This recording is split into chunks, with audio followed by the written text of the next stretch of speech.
వేదవాదరతులు అంటే వేదం చదువుకున్న వాళ్ళు కాదు. వేదాన్ని గురించి, వేదం అంటే శాస్త్రం అని అర్థం. ఇక్కడ ఆ శాస్త్రాన్ని వాదించుకోవడంలో రతులు వాళ్ళు. అక్కడ చాలా తమాషాగా వేశాడు ఆ పదం, టెక్నికల్ పదంగా వేశాడు. వేదవాదులు అంటే వేదాన్ని అధ్యయనం చేసేటువంటి వాళ్ళు. వీళ్ళు వేదవాద రతాహ అంటే శాస్త్రాన్ని వాదించుకోవడం, శాస్త్రాన్ని తర్కించుకోవడంలో, శాస్త్రం డిస్కషన్లో వీళ్ళు మహా ప్రజ్ఞావంతులు. డిస్కషన్ ఎవరికి కావాలండి? ఫాలోయింగ్ కావాలా, డిస్కషన్ కావాలా? అది వీళ్ళు చేసే పని. వాళ్ళ గురించి ఏం చెప్పారంటే, కామాత్మాన స్వర్గపరాహ జన్మ కర్మ ఫల ప్రదాం క్రియా విశేష బహుళాం భోగైశ్వర్య గతిం ప్రతి. వాళ్ళు ఏం చేస్తారంటే, చేసిన పని అల్లా అది ఇచ్చు ఫలమునకే అని వారి సిద్ధాంతం. అది వాళ్ళ సిద్ధాంతం. పని ఎందుకు చేయాలి అంటే రిజల్ట్ కోసం, only for the result you do the work అంటారు వాళ్ళు. ఫలితాన్ని దృష్టిలో పెట్టుకుని ఆ ఫలితం కోసమే ఈ పని చేయి. వాళ్ళు వేదవాదరతులు అంటే అన్నాడు. ఆ ఫలితం అనే వారు స్వర్గం అందరు. అనేక కార్యాచరణముల జాబితాలను, వారి ఫలితములను జాబితాలను సిద్ధపరచుకొనొచ్చు కామదాసులై వర్తించుందరు. వాళ్ళు పెద్ద లిస్ట్ అనమాట. ఏ పని చేస్తే ఏమొస్తుందని లిస్ట్ అన్ని పెట్టుకుంటూ ఉంటారు. ఓ బోళిని కోరికలు వాళ్ళకి. ఒక్కొక్క తండ్రి కామదాసులై పుత్రునికి ఇట్లా నూరిపోయాను. ఒక ఉదాహరణ ఇచ్చారు మాస్టర్ గారు. కష్టపడి చదువుకోనము, మంచి ఉద్యోగం వచ్చును పిల్లాడికి చెప్తుంటారు తండ్రి. అంటే ఈ వేదవాదరతులైనటువంటి వాళ్ళు ఎగ్జాంపుల్ చెప్పకపోతే మనకి ఏం తెలుస్తుంది? ఏం చెప్పినందుకు కదా ఎగ్జాంపుల్ చెబుతున్నారు. ఎలాంటి వాడంటే వేదవాదరతుడు కొడుకు వింటూ ఉంటాడట, కష్టపడి చదువుకో, మంచి ఉద్యోగం వచ్చును, దానితో ధనము సంపాదించవచ్చును, పెళ్లి చేసుకునవచ్చును, చక్కగా బిడ్డలు కలుగుదురు, ధనమంతయు వారికి వెచ్చింపక కొంత వెనుక వేయవచ్చును, దానితో గృహారామ క్షేత్రాదులు చేకూర్చుకొనవచ్చును, ఇదంతయు సుఖపడి మార్గము, ఈ సుఖమే స్వర్గము అని కొడుకు చిన్నప్పటి నూరిపోస్తుంటాడు. పిచ్చిముండా పడుతున్నమాట వాడు వేదవాదరతుడు అంటే. వాడు కొడుకు ఏం చేయాలి? వాడు ఇప్పుడు ఏం చేయాలి? వాడు కొడుకు చదువుకోవాలి. ఇప్పుడు నువ్వు చదువుకోరు నాయన అని చెప్పడం పోయి, నువ్వు చదువుకుంటే పెద్దవాడు అయిన తర్వాత ఉద్యోగం వస్తుంది, నీకు జీతం వస్తుంది, ఆ జీతం వచ్చిన తర్వాత పెళ్లి చేసుకుంటావు, పిల్లలు పుడతారు, వాళ్ళకి ఇవన్నీ చేస్తావు, మిగుల్చుకుంటావు. వాడు సత్సనాసి వాడు. ఈ లోపల వాడు పోయాడు అనుకో, అప్పుడు ఏం చేస్తావు? అదేమిటి నీ చేతిలో ఉందేంటి? చవట వేసాలన్నమాట. ఎప్పటిదో ఇప్పుడు ఏం చేయాలో ఆలోచించావు కూడా వాళ్ళనమాట. ఈ చెప్పినటువంటి ఎగ్జాంపుల్స్ వేదవాదరతులు అంటే వాళ్ళు. అంటే పూస కూర్చున్నట్టు ఓదానికి కూర్చున్నట్టు చెప్తారనమాట వీళ్ళు. ఇదంతా పెద్ద కనెక్టెడ్ అన్నట్టుగాను. ఇటు చెప్పిన మార్గమున సత్యం అనుకొని పై ఫలితములను గూర్చి గోరి ఎవరైనా రోగాదులచే నడమ మృత్యువు పొందుతున్న క్షణంలో మనసు దుఃఖాక్రాంతమై స్వర్గ సౌఖ్యములు అన్నీ కూలిపోవును. ఆ స్వర్గం అలా అనుకుంటాడు కదా, అయ్యో స్వర్గం కూలిపోతుంది. స్వర్గం ఎక్కడుంది? నీ బోధ నీ మనసులో కదా కట్టుకుంది. నువ్వు పోతుంటే ఇంకా అది ఎక్కడ ఉంటాయి? లేదా ఉద్యోగాదులు లభింపకపోయినను దారాపుత్రాదులు దుశ్శీలురైరను నాడు కట్టుకున్న కోరికలు కొంప కూలిపోవును. సూచితివా? సత్కర్మకు కూడా దుఃఖమే పర్యవసానమగును. కర్మ సత్కర్మైనా ఆ రిజల్ట్ని ఆలోచన చేసామనుకో దుఃఖమే వస్తుందన్నాడు. ఈ సిద్ధాంతములను బోధించువారు భోగైశ్వర్యములకై పెదవులు నాకికొనుచు కర్మాచరణం చేయువారు. అంటే దీనికి ఒక చిన్న ఎగ్జాంపుల్ ఏంటంటే, లివింగ్ ఎగ్జాంపుల్ ఒకటి చూస్తుంటాం మనం, చూసినటువంటిదే. ఇది జరిగిందే కూడా. ఇద్దరు ఫ్రెండ్స్ ఉన్నారు. వాళ్ళిద్దరు కూడా, ఆయనకి ఒక కొడుకున్నాడు, ఈయనకి ఒక కొడుకున్నాడు. వాళ్ళిద్దరూ మంచి పొజిషన్లో ఉన్నారు.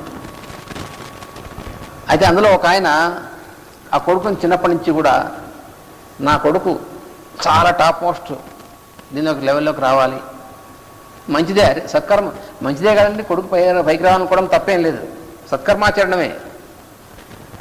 దానికి ఏం చేసేవాడు కొడుకుని చిన్నప్పటి నుంచి కూడాను, నా కొడుకు పైకి రావాలి, పెద్ద ఐఏఎస్ ఆఫీసర్ అవ్వాలి, అప్పుడు చక్కగా వాడు మంచి పొజిషన్లో ఉంటే అప్పుడు నన్ను వాడు జాగ్రత్తగా చూసుకుంటూ ఉండాలి, నేను అప్పుడు హాయిగా రిటైర్డ్ లైఫ్ కాలమీ కాలేజ్ కూర్చోవాలి, ఏ ప్రాబ్లం లేకుండా అని అనుకుంటూ ఆ దృష్టితో వాడు చిన్నప్పటి నుంచి కొడుకుని అలా పెంచాడు ఒక ఆయన. రెండో ఆయన కూడా కొడుకుని పెంచాడు. ఆయన అసలు ఇవన్నీ ఏమి ఆలోచించలే. వాడు తన తండ్రి, తన కర్తవ్యం ఏమిటి? వాడిని పెంచడం, చదివించడం, వాడికి ఏదొస్తే ఆ లైన్లో పెట్టడం అయింది. ఈ మొట్టమొదటి ఆయన తను అనుకున్నట్టుగానే వాడిని జాగ్రత్తగా చేసి వాడిని అలా బిగించి వాడిని ఐఏఎస్ ఆఫీసర్ ఐఏఎస్ ఆఫీసర్ అయ్యాడు. ఈ రెండో ఆయన అసలు ఏమీ ఎక్స్పెక్ట్ చేయలేదు. ఆ కొడుకు వాడికి ఎందులో వస్తే అందులో చదివించాడు. వాడికి దేంట్లో ప్రజ్ఞ ఉంటే దాంట్లోనూ వాడేదో ఇంకో దాంట్లో ఆఫీసర్ అయ్యాడు, బాగానే ఉన్నాడు. అయిన తర్వాత ఏమైంది తెలిసిన, ఈ రెండో ఆయనకి కొడుకున్నాడే, వాడికి వచ్చాడు, వాడు పెద్దవాడయ్యాడు, వాడికి ఉద్యోగం వచ్చింది. అయిన తర్వాత వాడు ఈయన అసలు వాడిని ఏమీ అడగలేదు, వాడు పెళ్లి చేశాడు, అంతా అయిపోయింది. అతను ఏం చేశాడంటే, నాన్న నువ్వు ఇంకెందుకు పని చేయడం, నేను చేశాను కదా అని చెప్పి వాళ్ళ తండ్రిని చాలా గౌరవంగా చూస్తున్నాడు రెండో వాడు. ఈ మొదట ఆయన ఇది జరిగింది యాక్చువల్గా. ఈ మొదట ఆయన కొడుకు చేశాడు కదా, వాడు ఐఏఎస్ ఆఫీసర్ అయ్యాడు. అయిన తర్వాత ఈయన, నాయన నువ్వు నిన్ను చిన్నప్పటి నుంచి ఈ ఉద్దేశం చదివించాను, నేను పైకి తీసుకొచ్చాను, మంచిదే నాన్న అన్నాడు వాడు. నేను దగ్గరికి వచ్చి ఉంటానా, ఉండమన్నాడు. సరే ఈయన అంతా అమ్మేసాడు, అంతా ఇల్లు అంతా వాడు ఇచ్చాడు, వెళ్ళాడు, ఉన్నాడు అక్కడ. ఓ రోజు ఈయన కొంచెం పాతకాలం టైప్లో కాస్త సంధ్యావందనం చేసుకుంటే అటువంటి వాడు అనమాట. ఓ రోజు ఆ ఐఏఎస్ ఆఫీసర్ గారు కింద కూర్చున్నాడు హాల్లో, ఆయన ఫ్రెండు ఇంకో ఐఏఎస్ ఆఫీసర్ గారు వాళ్ళంతా వచ్చారు. ఈయన అటు నుంచి ఇటు వస్తుంటే ఆ రెండో ఆయన చూసి ఎవరైనా అడిగాడు, ఆయన చూడలే ఎప్పుడు ఈయన. అంటే మా ఇంట్లో వంట ఆయన లేండి అని చెప్పాడు వీడు. అప్పుడు ఈయనకి బ్లడ్ ప్రెషర్ వచ్చేసి కింద పడిపోయినంత పని అయింది. ఎందుకని, చిన్నప్పటి నుంచి వాడు నూరు పోస్తూ పెంచాడుగా, అది కామాత్ముడు అంటే అర్థం. వాడు కొడుకు తన తండ్రి తన కర్తవ్యం వాడిని పైకి తీసుకురావడం, వాడి దారి వాడు చూపించడం, అంతవరకే తన కర్తవ్యం. వాడు చూస్తాడా లేదా నీకెందుకు అనవసరం, చూడకపోతే వాడు పుట్టక ముందు నిన్ను ఎవడు చూశాడు, వాడు చూస్తాడు భగవంతుడు. ఆ ధైర్యం ఉండాలి, దమ్ము ఉండాలి. అంతేగాని చిన్నప్పటి నుంచి వీడు పెద్దవాడు అవ్వాలి, వీడు నన్ను చూడాలి, వీడు నేను చిన్నప్పటి నుంచి వాడు చేసిందో తిరిగి నాకు చేయాలి, చేయకపోతే ఏమొస్తుంది, దుఃఖం వస్తుంది. ఇలాగ సౌధాలు కట్టుకోవడం, అన్నీ కూలిపోవడం. అది ఎగ్జాంపుల్, ఎగ్జాక్ట్గా దీనికి ఎగ్జాంపుల్ ఇప్పుడు చెప్పే శ్లోకానికి. ఇలాంటివి మన జీవితంలో కొన్ని వందలు వేలు చూస్తాం మనం. అది కామాత్ములు అంటే అర్థం, స్వర్గపరులు అంటే అర్థం అనమాట. కామాత్మానః స్వర్గపరాహ, వాళ్ళకి ఏమవుతుందంటే ఇది అధోగతి పాలవుతారని చెప్పాడు. అందుకని నీకు అలా ఆలోచిస్తూ చేసావా అట్లాగే అవుతుంది. అలా ఆలోచించకుండా చేసిన వాడు ఎంత హాయిగా ఉన్నాడు. ఎందుకంటే వాడు ఏం ఎక్స్పెక్ట్ చేయలే, కొడుకు నుంచి చూశాడు, చూడలేదు, మంచిదే. ఈయన ఎక్స్పెక్ట్ చేయలేదు, వాడు చూస్తాడు అనేటువంటి దాని మీద ఆధారపడలేదుగా. తన జీవితం మీద తను ఆధారపడి ఉన్నాడు, వాడికి కావాల్సింది వాడికి ఇచ్చాడు. చూస్తే మంచిదే, చూడపోయినా మంచిదే. అలా ఉన్నావా నీకు దుఃఖం రాదు, నువ్వు మామూలుగా ఉంటావు. లేకపోతే హార్ట్ అటాక్ వస్తుంది, బ్లడ్ ప్రెషర్ వస్తుంది, అన్నీ వస్తాయి, షుగర్ వస్తుంది, ఇంక రాందే ఉంది, అన్నీ వస్తాయి అప్పుడు. ఎందుకంటే ఎక్స్పెక్టేషన్స్ కదా. ఎందుకు వస్తాయండి ఈ జబ్బులన్నీ? ఎందుకు వస్తాయో అదే హ్యానిమన్ గారు హోమియోపతిలో చెప్పింది కూడా అదే. తర్వాత ఎప్పుడో చెప్పుకున్నాం, భగవద్గీతలో కృష్ణుడు చెప్పింది కూడా అదే. ఇవన్నీ ఎందుకు వస్తాయంటే కణాల లోపల ఉంటాయి ఎక్స్పెక్టేషన్స్. ఆ ఎక్స్పెక్టేషన్స్ కాకపోతే వచ్చేటువంటి డిసప్పాయింట్మెంట్స్, ఇవి కారణాలు, జబ్బులకు వచ్చేటువంటి కారణాలు. అంతేగాని ఈ జబ్బుల కారణాలు చుట్టూ కాదు ఉండేది, మన లోపల ఉంటాయి కారణాలు. అది అసలు శాస్త్రం. పాపం ఇవన్నీ ఏం చేస్తాయి కారణాలు, లోపల ఎన్ని టెన్షన్స్, ఎన్ని ఎక్స్పెక్టేషన్స్, ఎన్ని భయాలు మనసులో ఒకటా.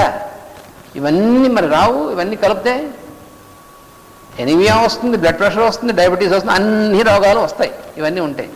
ఇవన్నీ ఎందుకు? నువ్వు ఎన్ని ఎక్స్పెక్టేషన్స్ ఉన్నాయి నీలో. అందుకని ఎక్స్పెక్టేషన్స్ తీసేసి ఆచరణ ఒక్కటే చేయాల్సింది. ఎప్పుడు ఏం చేయాలో చేయడం, ఇంకేమీ లేకుండా కృష్ణారామకుండా కూర్చోవడం. అది ఎప్పుడు అదే కృష్ణారామకుండా ముసలి వయసు, మరి సన్నాసి ముసలి వయసు వచ్చిన తర్వాత గారు అనుకునేది ఎప్పుడు భగవంతుని ధ్యానిస్తుండు, నువ్వు చేయవలసిన పని ఏం చేయాలో, ఎప్పుడేం చేయాలో చెయ్యి.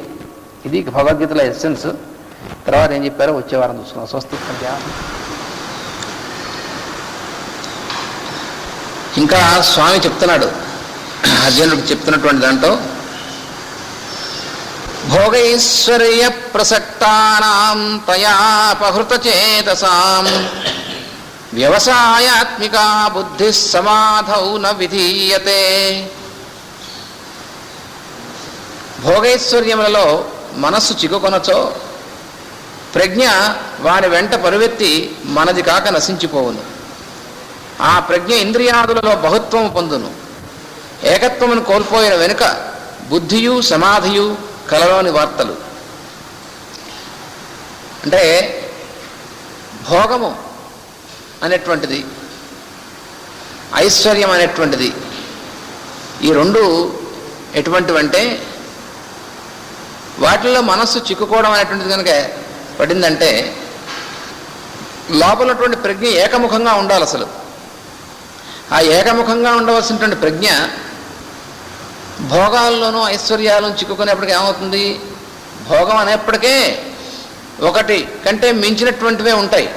ఒకటి వచ్చేప్పటికి ఇంకోటి, తర్వాత ఇంకోటి, తర్వాత ఇంకోటి అనేటువంటిది. దానివల్ల ఏకముఖత్వం పోయి బహుముఖం అయిపోతుంది. అందువల్ల ఏమవుతుందంటే వాటి వెనకాల పరిగెడుతుంది. భోగాల వెంట, ఐశ్వర్యం వెంట, వాటి వెంట మనస్సు పరిగెడుతూ ఉంటుంది. మామూలుగా ఏమిటంటే ఎవరైతే తన యందు తాను ఉంటాడో వాని వెంట అవి రావాల్సినటువంటివిగా ఉండాలి. వాటిని వెంట వీడు పడ్డాడనుకోండి, అప్పుడు అవి చిక్కకుండా ముందుకు పరిగెడుతుంటే వీడు వెనకాల పరిగెడుతుంటాడు. వాటికేసి చూడకుండా తాను చేసేటువంటి పని తాను చేస్తూ ఉన్నటువంటి వాడు ఉంటే వాడు వెనకాల అవి నడుస్తాయి, వాడు వాటికేసి తిరిగి చూడక్కర్లేదు. ఈ భోగైశ్వర్యాలనేటువంటి వాటి యొక్క విశేషం, వాటి యొక్క స్థితి అటువంటిది. అందువల్ల ఆ ప్రజ్ఞ ఏమవుతుందంటే ఎప్పుడైతే అలా పరిగెడుతుందో అప్పుడు మనది కాదు, మన ప్రజ్ఞ కాస్త నశించిపోతుంది. ఆ ప్రజ్ఞ ఇంద్రియాదుల్లో బహుత్వం పొందుతున్నారు. ఎప్పుడైతే భోగాల్లోకి వెళ్తుందో అప్పుడు ఏమవుతుంది, ఇంద్రియాలు 5 ఇంద్రియాల్లోంచి మనస్సు బయటికి వెళ్ళిపోతూ ఉంటుంది. వెళ్ళిపోతూ ఉండేప్పటికీ బహుత్వం పొందుతుంది. బహుత్వం ఎప్పుడైతే పొందిందో ఏకత్వం అనేటువంటిది ఉండదు. ఏకత్వం లేకపోతే బుద్ధి అనేటువంటి స్థితి ఉండదు, సమాధి ఉండదు. ఈ రెండు కూడా కల్లో అనే మాటలు చెల్లాచెదరైపోతాయి అన్నమాట అన్నీ కూడా. So here the lord says to Arjuna, you look at those who are addicted to pleasure and possession. Their consciousness is stolen by pleasure and possession. When cultivated in this line, their will does not culminate in itself. So actually, one is expected to have his will focused within himself. And when he is in this state, then all the pleasures automatically follow him. If he starts following them, then what happens is his mind is lost through the senses into the pleasures. And when once it is lost in this manner, it is no more in its oneness. So it gets into multiplication, and when it is lost into multiplication, then it loses its original state, and then one cannot achieve or attain what is called poise or samadhi. So this is the danger when one yields or the mind is entangled into the pleasures. The pleasures are like our shadow. When we start to follow the shadow, our own shadow, we can never catch hold of our shadow. And when we turn towards our shadow will be magnified and it terrifies us, and we will be lost. But if we walk on without caring for it, then it follows us.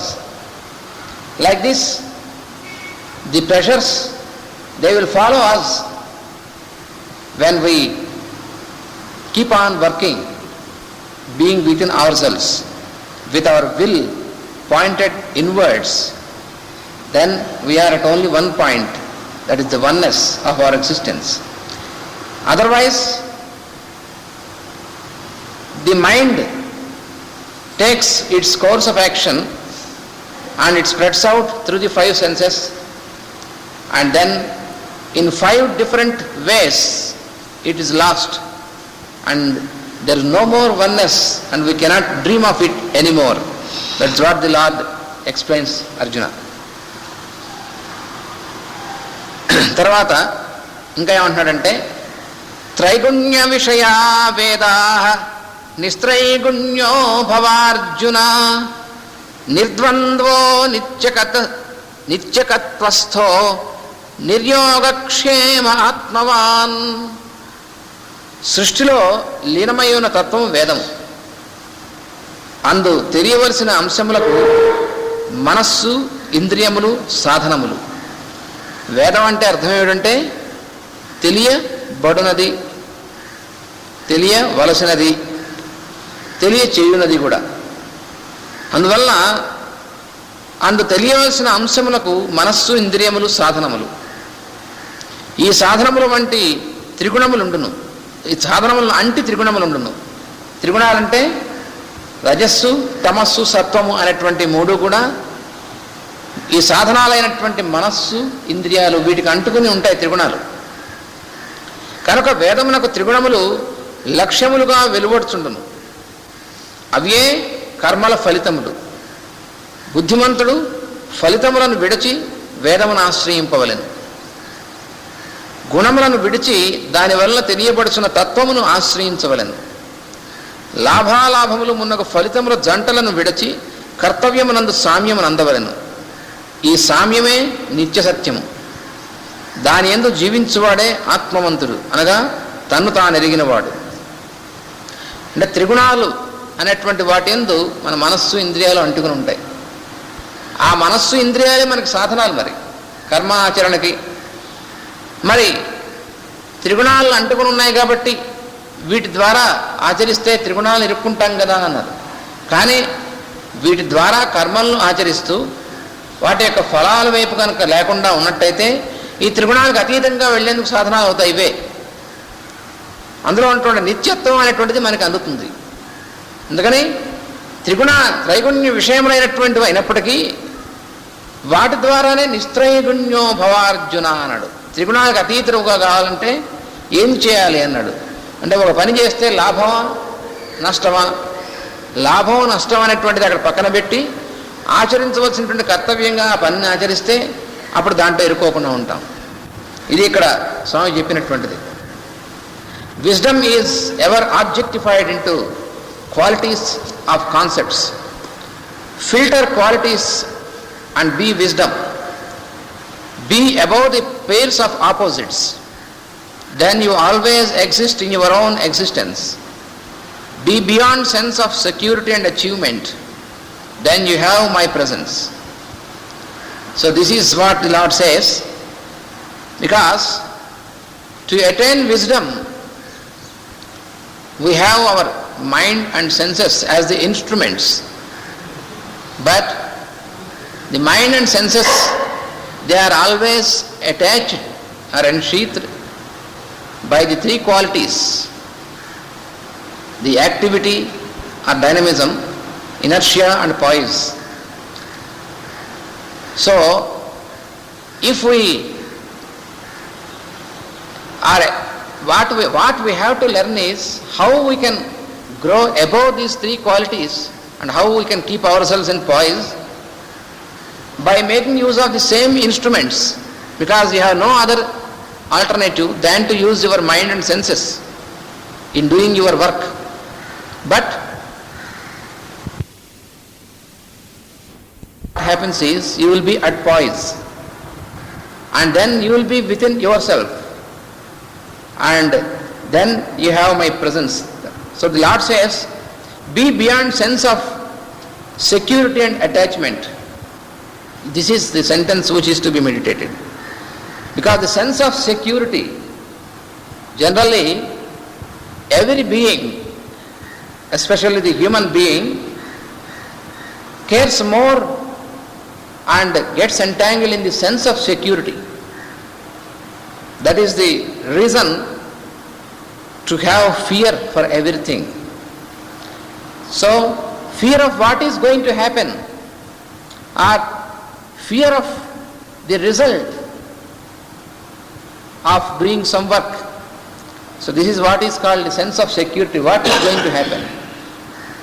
By doing this particular work, are we going to get a good result or bad result? So this is the fear in the mind of a human being.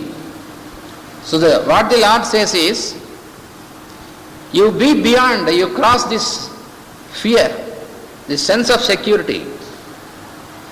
Can you feel that you are secure by yourself? You are secure only when you depend upon the Lord, the indweller, not upon the environment, not upon the pairs of opposites. So all the pairs of opposites will draw you into either inertia or into activity and disturb you from poise. So the sense of security and achievement. So when we do something, we think of what we will achieve from it. This is where we are mistaken. So Don't think of what you are going to achieve. Only you have to do your lot without thinking of what you are going to achieve. For example, if you are doing some gardening work, if you start thinking what you are going to achieve at the end before starting doing it, you cannot do it. Either you will be gripped by inertia, or you will become more over greedy and you will become overactive, and you cannot be in poise. So you are lost. So you have to grow beyond this sense of achievement. Then you are one with the wisdom, then you are in poise. That is what the Lord says. Yavanardha udapane sarvatas samplutodake tavanas sarveshu vedeshu brahmanasya vijanataha. ఇంకా ఏమంటున్నాడంటే, సృష్టిలోని తత్వమగు వేదమునందు నీకు ప్రమేయం ఎంతవరకు, నీకేమి కావాలనో అంతవరకే నీవు పొందినచో అది జ్ఞానము. మిగిలిన దానితో అనగా ఫలితాదులతో నీకు ప్రసక్తి లేదు. చెరువును గల నీరెంత అన్నది నీకు అనావశ్యకము, నీవు గ్రోవలసిన నీరెంత అన్నది ఆవశ్యకము. అవే జలములు పరిమితిని బట్టి స్వీకరింపబడినచో దప్పిక తీరును, జలములలో దుమికినచో ఆ జలములే ప్రాణం తీయును. సృష్టిలోని తత్వముకు వేదముతో కూడా నీకు గల సంబంధం ఇదియే. వేదమును చక్కగా ఎరిగిన బుద్ధిమంతుడు వేదముతో చెలగాట మాడడు. అంటే నీకెంతవరకు అవసరం అనేటువంటిది, మనకెంతవరకు అవసరం అనేటువంటిది అది ముఖ్యంగానే ఆ పైన ఉన్నటువంటిది ఏమిటి అని నీకెందుకు? అలా ఉన్నటువంటి వాడు నశిస్తాడు. మనకెంతవరకు అంటే ఆ కర్మ ఆచరించేంతవరకు మన పని, ఆచరించిన తర్వాత పైన ఉన్నటువంటిది ఏమిటి అని చూసేటువంటి వాడు ఎటువంటి వాడు? దాహం వేసింది అనుకోండి, మనం ఎక్కడో నడిచి వెళ్తున్నాం, ఎండలో దాహం వేసింది, ఓ చెరువు కనిపించింది, వెళితే ఆ చెరువులో ఉన్నటువంటి నీరుని దోశలతో తీసుకుని మనం తాగితే దాహం తీరుతుంది. అది బుద్ధిమంతుని చేసేటువంటి పని, తెలివైన వాడు. అలా కూడా ఈ చెరువులో నీరు ఎంత ఉంది అది నీకెందుకు? చెరువులో నీరు ఎంత ఉందో కొలిచే పని నీదే? కొలవగలవా అసలు నువ్వు? కొలుద్దామని దూకామనుకోండి ఏమవుతాం? దాహం తీరే బదులు మనమే ఉండం అసలు. అది నీటిలో ఏమైనా దోషం ఉందా? ఆ నీరే మనకు దాహం తీర్చి మనం రక్షిస్తున్నాయి, ఆ నీరే మనం చంపుతాయి మనం చేయకూడని పని చేస్తే. కాబట్టి దోషం దేంట్లో ఉందండి? నీటిలో ఉందా? నీటిలో లేదు. ఆ నీటితో మనం ఎలా ప్రవర్తిస్తున్నామో దాంట్లో ఉంది దోషం. అందుకని వేదం అనేటువంటి విజ్ఞానం ఉందనుకోండి, నీకెంతవరకు ఆ విజ్ఞానం తీసుకోవాలో, నువ్వెంతవరకు నీకు తీసుకోగలిగే సామర్థ్యం ఉందో అంతవరకే. యావాన ఉదపాన అంటే, ఉదపానం అంటే నీరు త్రాగడం. అందుకని నీకు ఎన్ని నీళ్లు కావాలో అంత నువ్వు తాగాలి. కానీ చెరువులో నీళ్ళు ఎంత ఉన్నాయి అనుకునేటువంటి వాడు ఎంత మూర్ఖుడు. అటువంటిది ఇక్కడ కూడా. అందుకని చేసేటువంటి పనులు కూడా నువ్వు పనులు ఎంతవరకు చేయాలో అంతవరకు చెయ్యి. ఆ పైన నీకు రావాల్సినటువంటిది ప్రయోజనం కానీ దానికి వచ్చేటువంటి ఫలం కానీ అవి చెరువులో నీరు లాంటివి, వాటిని గురించి ఆలోచించేటువంటి హక్కు నీకు లేదన్నాడు. When you are thirsty, drink only as much as you require from the lake. There is much water always beyond your requirement. Thus the learned behave with the source of wisdom. So the source of wisdom is unlimited. That is what we have to realize. So when one thinks that I have to accumulate all the wisdom, he is a fool. Who can accumulate all the wisdom in the universe? Because his mind is very limited. He himself is very limited. So, for example, when you are walking in a hot sun, when you feel thirsty, when you have seen a lake, if you are wise, what you will do? You will just go there and have a few hands full of water to drink, and then you are quenched from the thirst, and then you are happy and refreshed. But what a fool does, he wants to know how much water is there in the lake. What is it for him? How much he needs to drink, that is what he has to do. So he is not expected to think of or to measure the totality of water in the lake, which he cannot do it. So if one jumps into the lake to measure the whole of the water, then he will die in the lake instead of getting quenched the thirst. It is the type of transaction you make that makes you happy or that may destroy you in such transactions. It is not the defect in the water. The water is the same. It is the same water which keeps you alive by taking a required quantity to drink.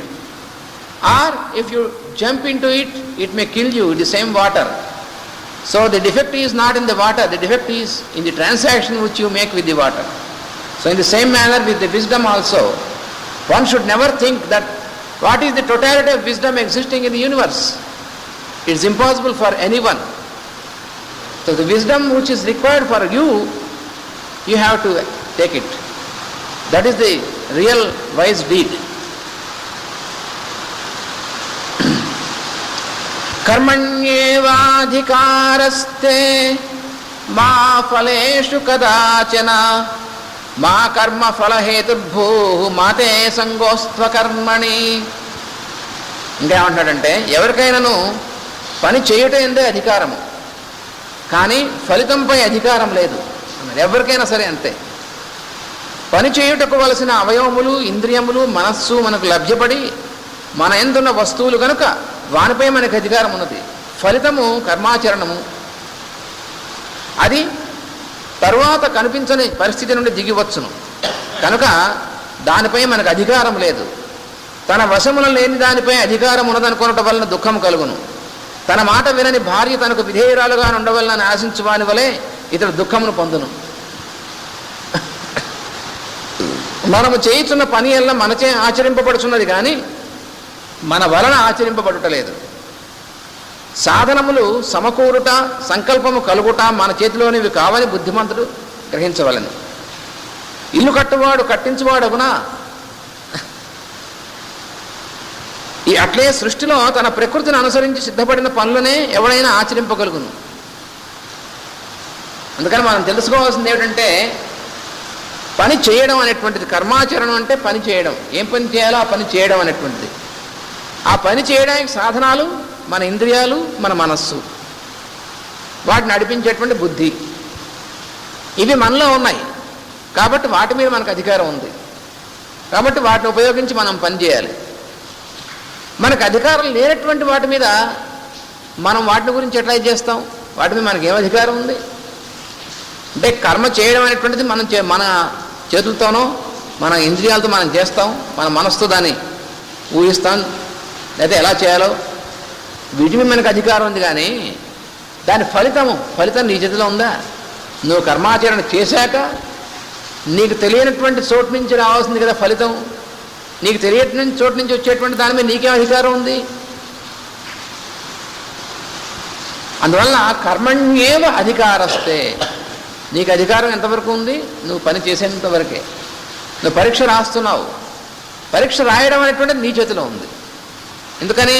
నువ్వు చదవడం అనేటువంటి చదివావు, అది నీ మనసులోకి నువ్వు తీసుకున్నావు, ఆ తర్వాత పరీక్ష హాల్కి వెళ్ళావు, ప్రశ్నపత్రాన్ని చూసావు, అది చదివావు, ఇవన్నీ నీ చేతిలో ఉన్నాయి. దానికి సమాధానం రాయడం నీ చేతిలో ఉంది. పాస్ అవ్వడం తప్పడం నీ చేతిలో లేదు. దాని మీద నీకు అధికారం లేదు, అసలు ఆలోచించడానికి కూడా అధికారం లేదు నీకు. ఎందుకని? అది నీ చేతిలో ఉంటే నువ్వే వేసుకోవచ్చుగా మార్కులు. ఏమండి? ఇప్పుడున్నాయి ఇది కొనుక్కునే చదువులు. చదువు కొనుక్కుంటున్నాం కదండి. ఇప్పుడు మనం చదువు కొనుట అంటే ఇప్పుడు అర్థం మారిపోయింది. ఇప్పుడు చదువు కొనుట అంటే చదువుని కొనుక్కొనుట అని ఇప్పుడు అర్థం. అంతేగా, మనం డబ్బులు కట్టి కాలేజీలోకి వెళ్ళి చదువు కొనుక్కుంటున్నాం, పైగా ఆ దిద్దేవాడిని కూడా కొనుక్కుంటున్నాం, ఆ ప్రశ్న పత్రాలు ఇచ్చేవాడిని కూడా కొనుక్కుంటున్నాం. ఇచ్చేవాళ్ళు కానీ ఇవన్నీ కొనుక్కున్న చదువుని కొనుక్కోలేరుగా, చదువు రాదుగా. అంటే అక్షరాస్యత రావచ్చు, మార్కులు రావచ్చు, కానీ విద్య రాదు. విద్యావిహీనులు లేక ఇప్పుడు ఉంది. చదువుకున్నటువంటి విద్యావిహీనులు ఇప్పుడు ఉన్నారు. అదేగా మనం చూస్తున్నాం. పెద్ద పెద్ద డిగ్రీలు రావచ్చు, కానీ వాళ్ళ విద్య శూన్యం. అదేమిటంటే విద్య చదువు ఒకటి కాదా? విద్య వేరు, చదువు వేరు. విద్య, ఈ చదువు లేకపోయినా ఉంటుంది విద్య అనేటువంటిది. చదువు అనేటువంటిది ఉన్నా విద్య లేకపోవచ్చు. అంటే విద్య అనేటువంటిది ఉంటే దానికి వాడు లక్షణం ఏమిటి? ఎవరికైతే విద్య ఉంటుందో వాడు తనకి ఇతరులకు కూడా పనికొచ్చేటువంటి పనులు చేయగలడు. విద్య లేకుండా చదువు మాత్రం ఉన్నటువంటి వాడు ఉన్నాడే, వాడు డిగ్రీలు చేత్తో పుచ్చుకొని ఎవరు నాకు మెళ్ళలో తాళి కడతారా ఉద్యోగం అనేటువంటి తాళని చూస్తూ ఉండేటువంటి వాడు, వాడికి తన కాలమే తాను ఉంచున్నటువంటి ధైర్యమే లేనటువంటి వాడు, విద్య లేకుండా ఉట్టి డిగ్రీ ఉన్నటువంటి వాడు. అదే ఇప్పుడు మనం చూస్తున్నాం. అందుకని విద్యకి చదువుకి సంబంధం లేదు అసలు. అందువల్ల ఫలితం అనేటువంటిది దాని మీద మనకు అధికారం ఏమాత్రం లేదనేటువంటి తెలుసుకోవాలి. ఇల్లు కట్టేటువంటి వాడు ఉంటాడు, కూలివాడు ఉంటాడు, వాడు ఈ ఇంటికి అధికారిని స్వామిని నేనే, ఈ ఇల్లు నాదే అనొచ్చిన వాడు ఎలా అనగలడు? అంటే వాడు తెలివి తక్కువ అనమాట. మరి నేను కడుతున్నాను కదా, నువ్వు కట్టడం వరకే నీది, నువ్వు అక్కడ ఉండడం, ఆ పునాదులు తీయడం, అవన్నీ చేయడం, కట్టడం వరకు నీది. కానీ నేను కడుతున్నాను కాబట్టి ఇల్లు నాది, లేదా నేను కౌంటర్లో కూర్చుని ఆ క్యాష్ లెక్కబెట్టి బయటకు ఇస్తున్నాను కాబట్టి క్యాష్ అంతా నాది అనగలడా క్యాషియర్? కొన్ని లక్షలు కొన్ని కోట్లు వెళ్ళొచ్చు వాడి చేతిలో, కానీ వాడిది ఏమీ లేదు అందులో. అందుకని కర్మణ్యేవ అధికారస్తే, అది గుర్తుపెట్టుకోవాలి మనం అంతా కూడా. అది చెప్తున్నాడు అర్జునుడికి. You are concerned only with what you have to do, you are not concerned with the results. Also do not be the motive of any deed. Let no deed start from you. Also do not seek comfort in not doing. అదే ఆయన చెప్తున్నటువంటిది.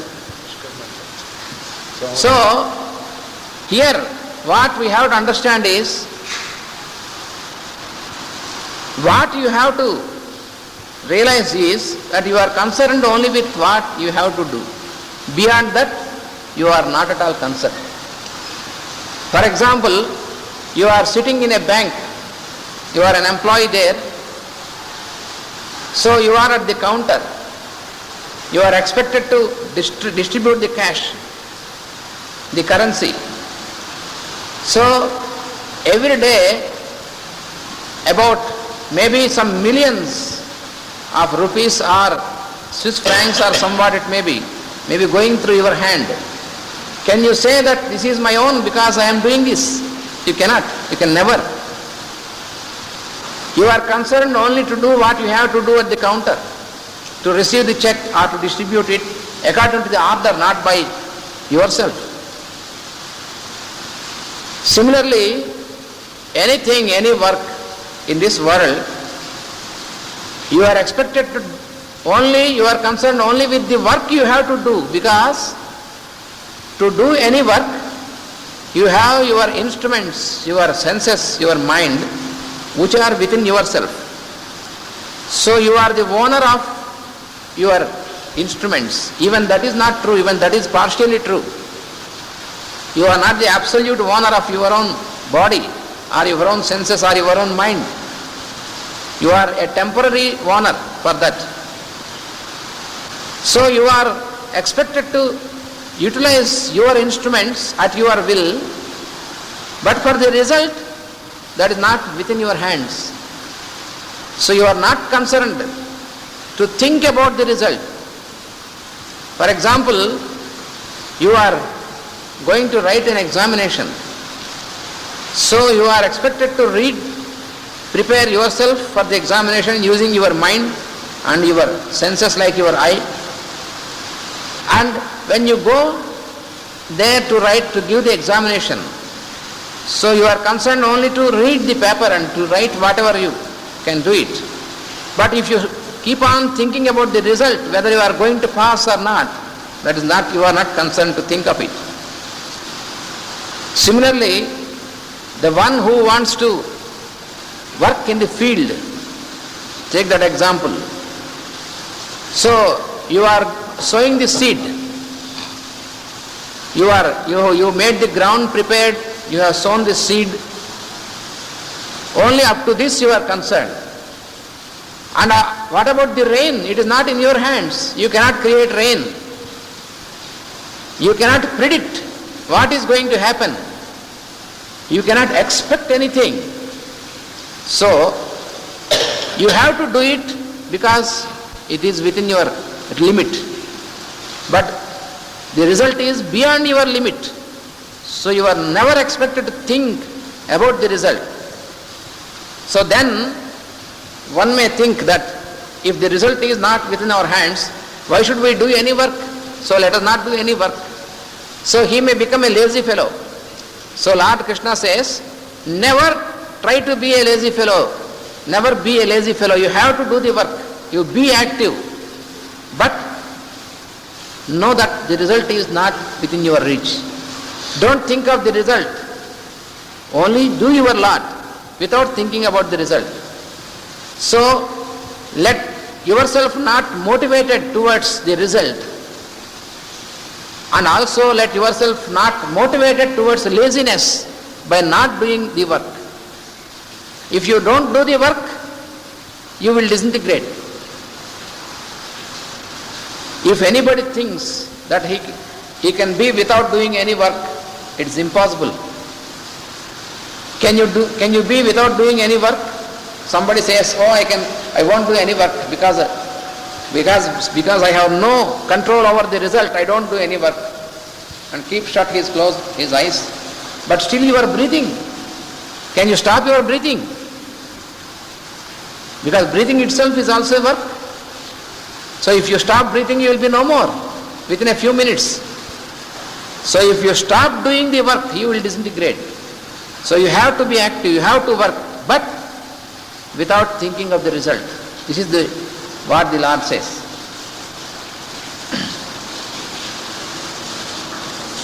Yogastha kuru karmani sangam tyaktva dhananjaya siddhya siddhyo samo bhutva samatvam yoga uchyate. అందుకని తర్వాత ఇంకేమన్నారంటే, అట్లే ఏ పని యొక్క ఫలితమును నీవు కారకుడు కారాదు. ఈ పైన చెప్పారు. అనగా నీ దేహము మనస్సు ఇంద్రియములు కారణముగా ఏ పనియో ఆరంభింపరాదు. ఆకలి తీరుటకు జీవించుటకు భుజించువానికి భోజనం ఎట్లా అని సమస్య పుట్టును. ఒక పెద్ద సంస్థలో ఒక మంచి పని చేయుచున్న వానికి భోజనము ఆకలి తీరుట జీవించుట అప్రయత్నముగా సిద్ధించును. ఈ సృష్టి ఒక పెద్ద సంస్థ, అంటే పై శ్లోకానికి ఇంకాస్త చెప్పారన్నమాట. కర్మణ్యేవాధికారస్తే దానికి ఉదాహరణ కూడా చెప్పారు. ఈ సృష్టి ఒక పెద్ద సంస్థ, అందు తన కొరకే పని చేసినను సమస్యలు పుట్టును. ఒక మంచి పని కొరకు తాను జీవించుటతో సమస్యలు తీరిపోవును. సమస్యలు ఎప్పుడు పుడతాయంటే, మన కోసం మనం పని చేయడం మొదలు పెడతామే, అప్పుడు సమస్యలు పుట్టింది. అందరి కోసం మనం పని చేసామనుకోండి, అప్పుడు సమస్యలు ఉన్నాయి. అప్పుడు సమస్యలు నీ వ్యక్తిగతంగా ఏమి ఉండవు. అందుకని మన కోసం మనం పని చేసుకుంటుంటే మనం పరిమితం అయిపోతాం. అలా కాకుండా మనం చేసేటువంటి పని అందరి శ్రేయస్సు కోసం అందరితో కలిసి మనం చేస్తున్నప్పుడు, సమిష్టిగా చేస్తున్నప్పుడు అపరిమితత్వం అనేటువంటిది వస్తుంది. ఇది సృష్టిలో ఉన్నటువంటి రహస్యం. There is a great secret in this creation. If you do any work with its result oriented only towards yourself, then you are limiting yourself. Then you are responsible for all the problems which you get out of this. So you will create more problems when you do any work only for yourself. But if you do any work in a group for the well-being of the whole group or the whole society, then you are unlimited. Your resource is unlimited and your force is unlimited. Your force and your source both are unlimited. So there will be no problems at all, or if at all there are any problems, they can be solved by the whole group. It is not difficult. But if you have to solve your own problems only by yourself, then you will be in difficulty. So don't limit yourself by doing any work only oriented for yourself. That's what the Lord says. ఫలితం ఎట్లున్నను మనది కానప్పుడు పనిచేయుట ఎందులకు అని ప్రశ్నించేవాడు సోమరి. కనుక చేయవలసిన పనిని మానుట యందు అభిలాష పడకము అన్నాడు. అంటే ఎలాగూ ఫలితం వద్దన్నారు కాబట్టి ఫలితం లేనప్పుడు పని ఎందుకు చేయాలండి అని చెప్పి పని చేయడం మానేస్తాను అన్నాడు అనుకోండి, వాడు సోమరి వాడు అవుతాడు, ఎందుకు పనికి రాకుండా పోతాడు. అందుకని సోమరిగా ఉండకూడదు, ఎప్పుడూ కూడా పని చేస్తూ ఉండాలి, కానీ దాని ఫలితాన్ని గురించి ఆలోచించకూడదు. ఇది మనం చేయవలసినటువంటిది. తర్వాత శ్లోకంలో ఏం చెప్పాడంటే, దీనికి సారాంశం ఏమనగా, కార్యసిద్ధిని కార్యభంగములను గమనింపక ఏ పని ఎందును ప్రత్యేక అభిలాష కానీ ఏవగింపు కానీ చెందక తన పనులను తాను ఆచరించుచున్న వానికి కర్మలు అంటావు. కర్మలు అంటకుండా ఎవరికి ఉంటాయండి? కర్మనాశం అంటే ఎప్పుడు వస్తుంది? కర్మలు అంటకుండా ఉండాలంటే అంటే ఆ కర్మ ఎందు ఇష్టాలు ఉండకూడదు. ఇది మన ఇష్టం కాబట్టి చేస్తాం, ఇష్టం లేదు కాబట్టి మానేస్తాం, అలా ఉండకూడదు. చేయవలసిన పని అయితే నువ్వు చేయవలసిందే ఇష్టంతో సంబంధం లేకుండా. అలా ఎవడైతే ఇష్టాలతో సంబంధం లేకుండా చేయవలసినటువంటి పనిని చేస్తాడో, పైగా దాని మీద ప్రత్యేకమైన అభిలాష ఉండకూడదు, యావగింపు ఉండకూడదు. అలాగే కార్యసిద్ధి అనేటువంటి దాని గురించినటువంటిది కానీ కార్యభంగమును గమనించకూడదు అన్నాడు. అంటే ఈ పని చేస్తే ఈ పని అవుతుందా అవదా నీకు అనవసరం, అది చేయవలసిన పని అయితే చెయ్యి. బియ్యం కడిగి పొయ్యి మీద పెట్టిన తర్వాత ఉడుకుతుందా ఉడకదా, అన్నం సరిగ్గా అవుతుందా అవదా అని ఆలోచించనుకోండి, ఏ తల్లైనా ఆ తల్లి వండగలదా అసలు అన్నం? ఏ రోజు వండలేదు. బియ్యం ఆ డబ్బాలో అలా ఉంటాయి, ఇవి అక్కడే కూర్చుంటుంది వండిస్తాను, ఆమెకి తిండి ఉండదు, ఇంట్లో భర్తకి పిల్లలకి అందరికీ పస్తాయి. ఎందుకని ఈ బియ్యం ఎంత కొలవాలో, తీరా కొలసి సరిపోతాయో సరిపోవో, కడిగిన తర్వాత ఉడుకుతాయో ఉడకవో, మంట సరిపోయినా సరిపోదో, ఇంకెప్పటికి ఉంటుంది ఆ తల్లి? ఎప్పుడు తింటారు వాళ్ళు? తను తినలేదు, వాళ్ళు తినలేరు కదా. అటువంటిది ఇది కూడా. అందుకని ఫలితముల గురించి, కార్యసిద్ధి అనేటువంటి దాని గురించి ఆలోచించేటువంటి వాడు ఎప్పుడు పని చేయలేడు. కార్యసిద్ధి చేయవలసిన పని తాను చేసుకుంటూ వెళ్ళేటువంటి వాడు కార్యసిద్ధి వెనకాల నుంచి వస్తుంది. కానీ కార్యసిద్ధిని గురించి చూసేటువంటి వాడికి అసలు వాడి పని మొదలు పెట్టనే లేడు, ఇంకేం కార్యసిద్ధి వాడి మొహం. అలాగే చేసేటువంటి పని యందు ఇది ప్రత్యేకమైన అభిలాష, నాకు ఇష్టం ప్రత్యేకంగా చేసినా, లేదా ఏవగింపు అంటే ఎలా ఉంటుందంటే, ఇందాక ఉదాహరణ, బ్యాంకులో వాడు కూర్చున్నాడు అనుకోండి కౌంటర్ దగ్గర,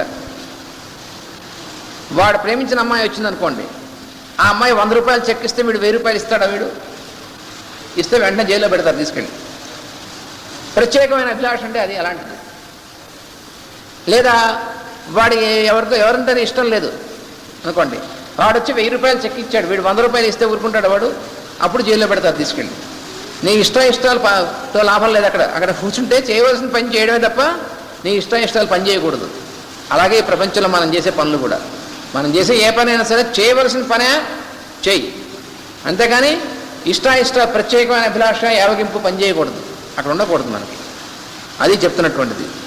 అందువల్ల ఫలితమునకై దేబిరింపు తన పనులు వాని కర్మలు అంటవు, ఫలితములకై దేవరింపు కలగదు. జీవనయాత్ర అప్రయత్నముగా సిద్ధించును.